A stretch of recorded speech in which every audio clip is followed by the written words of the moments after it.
Сонымен Мәшкүров атамыз келе жатып артынан біреу: ей балам, не қылып тұрсың дейді. Бұрылып қараса, бір ақсақал, сақал аппақ, кеудесіне түскен, қолында ақ таяғы бар. Ата, мен көшеге моншаға баруға бер жібайды тосып тұрмын дейді. Олай болса, алыс жақтан келіп оқып жатқан шәкірт бала екенсің, мына менің моншама түсе ғой. Айналдым, дайын тұр дейді. Қуанып еріп келіп моншасына түсіп, алып шығып рахмет айтып қоштасып жүре беріп ой түседі: япырмай-ау, мына монша рахаты медресеге жақын тиіп тұр екен.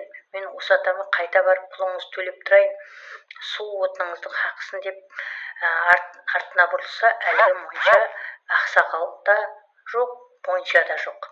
Қалай көз жазып қалдым, ата қайдасыз деп қаттырақ дауыстап бір кезде: ей балам, мені енді көре алмайсың, қолыңды жай, батамды берейін дейді. Қолын жаяды. Сол кезде батасын береді. Жортқанда жолың болсын, яғни бағыт-бағдарымен сондай керемет батасын бергеннен кейін Мәшкүров Жүсіп ата алға қарай ұмтыла береді. Сол осы бір келе жатып, енді бір бағыттармен әйтеуір оңым бе түсім бе деп жаңағы медресеге келеді.